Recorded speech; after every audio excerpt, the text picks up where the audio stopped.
Alors, chers amis, vous voyez, Michel Bouvier vient de me faire exactement ce que je vous ai fait tout à l'heure au début de la table ronde, c'est-à-dire que vous ne viendriez pas là, mais que vous répondriez aux questions. Donc, je viens d'entendre sa question et je vais tâcher d'y répondre. D'abord, pour vous dire qu'au départ, avec Michel Bouvier, nous étions convenus que ces travaux de 4e université de printemps de finances publiques se clôtureraient par un débat entre Didier Migaud et moi-même. Il préside, comme vous le savez, la commission des finances de l'Assemblée nationale et l'agenda parlementaire est absolument imprévisible, même quelques heures avant. Je voulais simplement vous dire que, néanmoins, pour moi, le travail que nous avons accompli depuis environ 7 à 8 ans, sans discontinuer, avec Didier Migaud, a été essentiel dans les résultats que nous avons pu accomplir. Et ça me conduit à affirmer qu'il n'y a pas, selon moi, de solution aux crises dont nous parlons et que Michel Bouvier a si bien décrites tout à l'heure, s'il n'y a pas une approche transpartisane. C'est déjà immensément difficile de trouver des solutions à des sujets extrêmement à la fois complexes et douloureux si, au surplus, le corps politique se divise sur ces sujets, se combat, tente de se discréditer par des manœuvres dialectiques et personne n'est meilleur que l'autre en la circonstance, alors la partie est perdue pour le pays ou pour les pays. Ceci n'affecte en rien la vivacité de la démocratie. Moi, depuis 7 ou 8 ans, avec Didier Migaud, nous avons, sur certains sujets, sur quel est le bon niveau de prélèvement obligatoire, quel est le bon niveau de dépenses publiques, des débats qui peuvent d'ailleurs être de bonne tenue et traduire une approche peut-être différente de l'organisation de la société. Il demeure que sur la manière de traiter des sujets qui sont face à nous, dressés comme un mur infranchissable, nous devons trouver une concorde et mettre en commun à la fois nos convictions et notre détermination pour pouvoir trouver les solutions. Je voudrais insister, en réponse à ce qu'a dit le professeur Michel Bouvier il y a un instant, à qui nous devons beaucoup, je voudrais le dire devant tous, parce que ce colloque international qui est organisé par la Fondation internationale de finances publiques, c'est d'abord lui et c'est Marie-Christine Esclassan. Bon, et je veux lui rendre hommage. Mais précisément, j'ai tellement souvent avec lui et avec Christine évoqué ce sujet entre le politique et le technique, dont vous êtes les hauts techniciens. Il me semble que nous avons à simplifier pour les peuples la compréhension du monde dans lequel ils vivent. À défaut de quoi, on le voit bien à l'échelle des pays de l'Union européenne, ils finissent par répondre non, et c'est un non d'agacement. Un agacement parce qu'ils sont face à l'organisation de leur société dans laquelle ils ne comprennent plus rien. Pourquoi ? Parce qu'il y a une multiplicité d'acteurs qu'on n'imagine pas. Il y a, prenons l'acteur européen, il y a l'acteur national, mais plusieurs acteurs nationaux.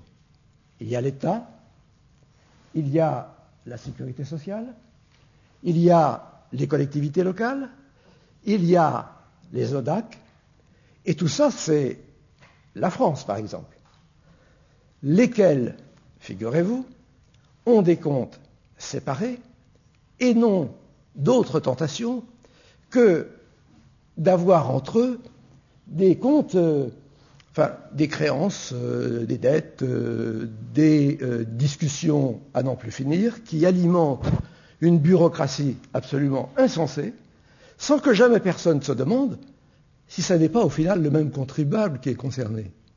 Sans jamais que personne ne se demande si au final ce n'est pas le même usager qui est désespéré. Sans jamais que personne ne se demande si toutes ces discussions qui n'en finissent jamais ne finissent pas par coûter à l'action publique beaucoup plus cher qu'elle ne le serait si elle était organisée d'une manière plus cohérente.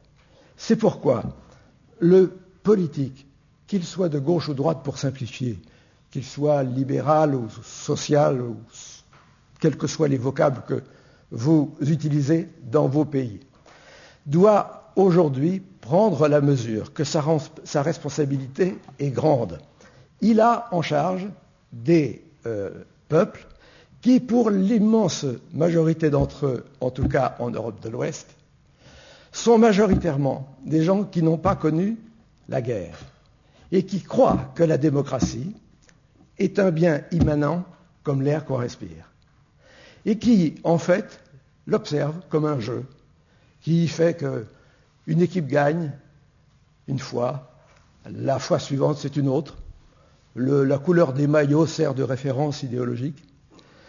Je crois qu'il est temps, mais vraiment temps, que la vie en société soit expliquée de manière très simple à nos compatriotes pour qu'ils puissent être dans un état de démocratie, mais d'adhésion, et non plus dans une démocratie de fonctionnement qui est prestataire de services, eux se positionnant comme usagers, voire comme clients, voire comme consommateurs. C'est pourquoi, pour ma part, je plaide beaucoup, et parlant ainsi, je sais que je parle aussi avec les mêmes convictions que celles de Didier Bigot, sur la nécessité absolue de consolider les comptes de toutes les administrations publiques. Il y a des tas de raisons pour ne pas le faire. Je veux dire, il y a des tas de raisons techniques pour ne pas le faire. Elles ne nous suffisent pas pour y renoncer. Nous avons le devoir de le faire pour nos compatriotes, pour avoir une vision claire de la situation de leurs finances publiques et pour avoir, encore une fois, leur faire prendre conscience de la situation dans laquelle se trouve le pays dans lequel ils ont la chance de vivre. Alors, naturellement, l'objet du colloque, c'était bonne gouvernance, outils, dispositifs d'évaluation. Donc, il faut avoir des instruments pour que cet objectif que je viens de décrire et des experts puissent aboutir. Alors, comment faire ? D'abord, prendre conscience que le niveau de dégradation de nos comptes publics est à peu près du double de celui qu'il était à la fin de la dernière guerre mondiale. C'est-à-dire que les États sont généralement exsangues à la fin d'un conflit, surtout quand il est mondial.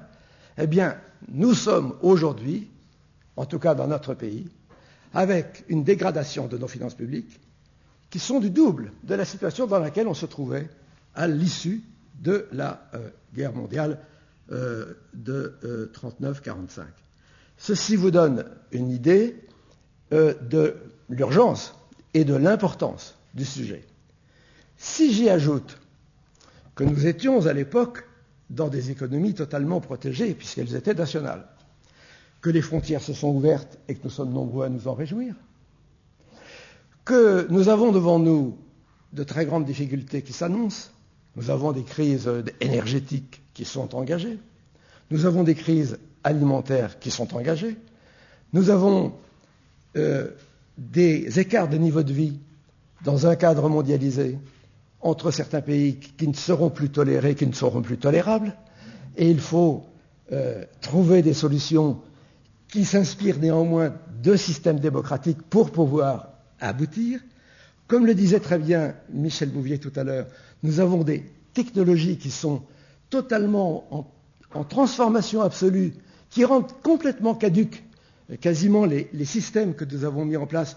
Je ne prends qu'un exemple, les infrastructures qu'à grands frais nous avons pu fabriquer parfois dans les 50 dernières années ne sont peut-être plus exactement celles dont nous avons besoin dans le cadre d'une réflexion sur la protection de l'environnement et du développement durable.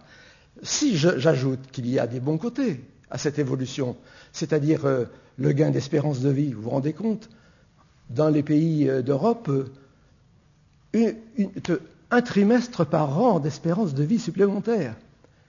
En revanche, la contrepartie, c'est comment trouver le moyen de servir des pensions, comment trouver le moyen d'assurer un niveau de santé convenable, comment trouver le moyen d'assurer un niveau de dépendance qui soit convenable, comment traiter les personnes frappées de handicap dignement. Bref, vous voyez bien que tous ces enjeux-là commandent des dépenses supplémentaires, et venant de ma bouche, c'est, je vous assure, un effort. Commande des dépenses supplémentaires Et celles-ci ne peuvent se trouver que dans la réallocation de ressources, qui sont aujourd'hui utilisées à des fins qui avaient un sens il y a plusieurs années et qui n'en ont peut-être plus du tout aujourd'hui, d'où la révision des politiques publiques. On le fait pour l'État, mais l'État, c'est quoi? C'est 35-36% des comptes publics. Et donc, on doit aller au-delà, et c'est pour ça que je posais malicieusement tout à l'heure la question d'abord des comptes des collectivités locales. J'assume, je suis responsable de collectivités locales, et il m'arrive d'être schizophrène, donc je le reconnais. Il y a aussi toutes les finances sociales, et ceci doit être dit. Alors, les outils, c'est naturellement sans doute des lois de programmation. C'est-à-dire que le retour à l'équilibre, ça doit peut-être s'écrire quelque part, selon une trajectoire dont on peut constater, par exemple, chaque année si elle est respectée ou si elle ne l'est pas. Mais cela étant, je crois toujours qu'il faut un régime de sanctions. Les bonnes intentions ne suffisent pas. Moi, je suis partisan que le ministre qui présente la loi de programmation doit prêter serment de la respecter, et je crois qu'il faut qu'il y ait l'obligation pour le gouvernement qui ne peut pas respecter de démissionner. Des engagements moraux pris devant la nation comme ça, qui vraiment fassent prendre conscience de l'importance du sujet. Il y a d'autres outils qui ne sont pas du même niveau, du type de la pluriannualité. C'est vrai qu'un gestionnaire, pour avoir de la visibilité et pour pouvoir allouer les ressources au plus efficace, doit pouvoir ne pas rester enfermé dans l'annualité budgétaire afin qu'il puisse naturellement programmer les actions qu'il veut mener. Enfin, je terminerai par là, parce que je sens que j'ai déjà été trop long. Je crois qu'il faut que nous réfléchissions au système institutionnel le plus équilibré. Vous savez, si je simplifie, voire si je caricature, sous la 4e République, la main, s'agissant des finances publiques, était confiée au Parlement. Entre nous, il n'a pas témoigné d'une très grande vigilance ni responsabilité. Coup de balancier, la Ve République a fait le contraire. Elle a confié la main à l'exécutif. Et le Parlement était chargé d'applaudir. Je crois que si un nouveau coup de balancier renvoyait la responsabilité exclusivement au Parlement, nous courrions les mêmes risques qu'avant. Il faut donc trouver une sorte de voie médiane, responsabilisante pour chacun, afin que l'exécutif de son côté, dans sa mise en œuvre, soit extrêmement efficace, afin que chaque euro, chaque dollar, chaque unité monétaire de chaque pays soit utilisée au plus efficace pour les citoyens, et deuxièmement, que la démocratie puisse vivre pleinement, c'est-à-dire que le Parlement puisse contrôler, rendre compte aux citoyens de l'usage qui a été fait de l'argent qui leur a été prélevé.